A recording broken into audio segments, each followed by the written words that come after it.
So I'm gonna be honest. Stephanie White is getting completely outclassed in the coaching department from every single coach. And I've already talked a little bit about the defense, but like, I'm just gonna talk about how teams are now adapting. Like, it's not 2024. You're not coaching against a bunch of people that should not be coaching. You're not coaching against Noelle Quinn. You're not coaching against Teresa Weatherspoon. You're not coaching against Christy Sides anymore. You're not coaching. I don't even think Trammell was a bad coach. Stephanie White stood in disbelief as her defensive system appeared to break down in real time. A 30-year-old first-time head coach at this level managed to pick apart the Indiana Fever's game plan.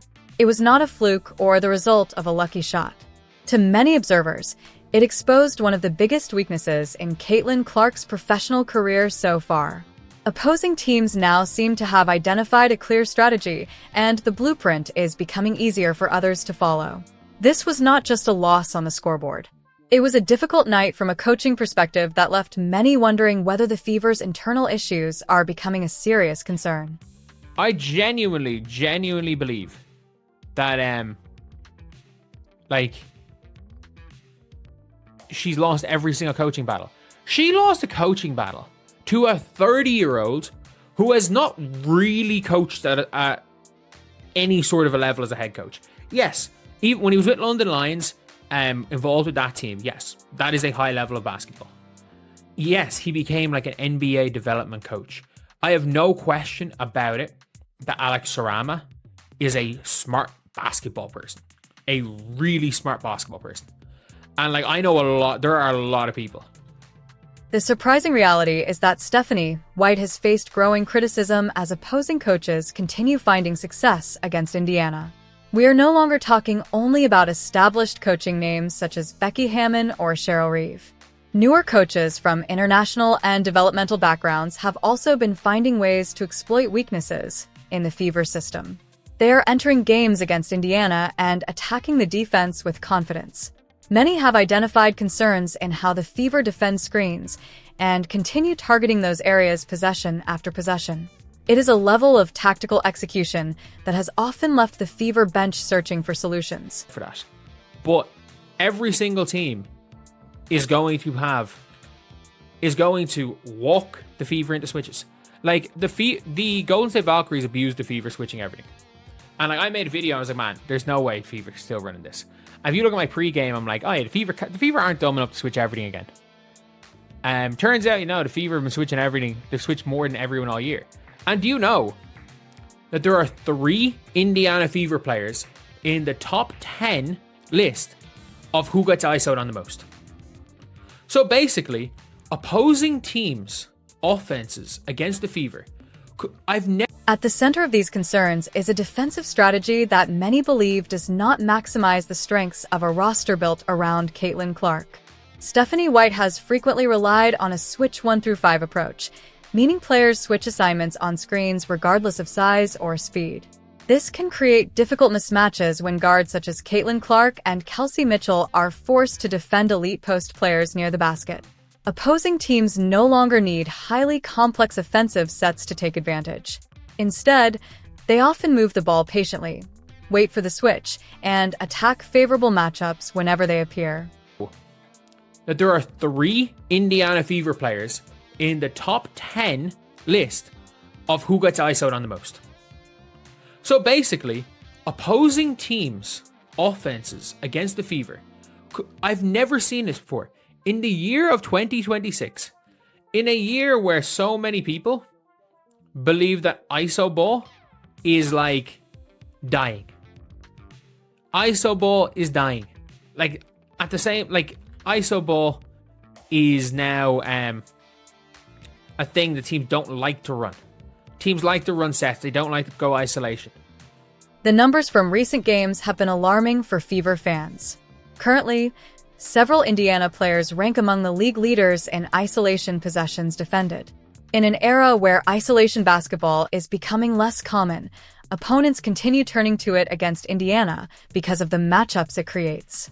Teams frequently target Caitlin Clark defensively, forcing her into situations that can drain valuable energy needed on the offensive end. It has become a calculated strategy to disrupt the Fever's rhythm, and Stephanie, White has struggled to find a consistent answer. Run their sets. And I don't think Stephanie White fully understands how much smarter coaches are than they were a few years ago. Like, just because Becky Hammon switched everything against you last year as a coach, and you got so bamboozled that you didn't realize that you could have walked Aaliyah Boston onto Jewel Lloyd every possession, or Caitlin onto Kirsten Bell every possession and went at them. Instead, you were somehow getting Caitlin switched on to Kirsten Bell and then running another screen so that Jackie Young got matched back onto. One of the most notable moments came when Alex Sarama, a coach with far less head coaching experience than White, simplified his approach. Sarama instructed his players to focus less on complicated offensive actions and more on creating favorable switches. He understood that if his team moved the defense side to side, the Fever would often give them the matchup they wanted. It was a lesson in simplicity that raised questions about Indiana's current defensive philosophy. While the league continues to evolve rapidly, the Fever are using a system that critics believe makes life easier for opposing offenses. Went out with a coaching strategy, and you went out with the mentality of a coach from 40 years ago of, I'm running my play, I'm not adapting, doesn't mean that other teams aren't going to adapt. The Portland Fire didn't run an offense for the whole game. Alex Sarama, who is a super coach, a super basketball mind, has shown, like, he is a smart coach who doesn't seem to get spooked in any way, who has a whole bunch of players that would fucking would take a bullet for each other. Sarama's team displayed a level of discipline that Indiana struggled to match. Many observers believe the difference came down to complete commitment to a modern basketball philosophy. His roster played with unity and purpose, fully buying into the system. Meanwhile, the Fever often looked like a group of talented individuals trying to adapt to a scheme that does not always highlight their strengths. When you have a generational talent like Caitlin Clark, the expectation is to build a system that protects and supports her. Instead, critics argue that she is too often left facing elite athletes in difficult defensive situations while the coaching staff searches for adjustments from the sidelines. I want them to switch 1 through 5, and then before the game, it's like, oh yeah, I think we play faster with Raven Johnson. Like, what the fuck is going on? What the fuck is going on? Like, we are sitting here watching a coach get outcoached. And by the way, I like Alex Sarama.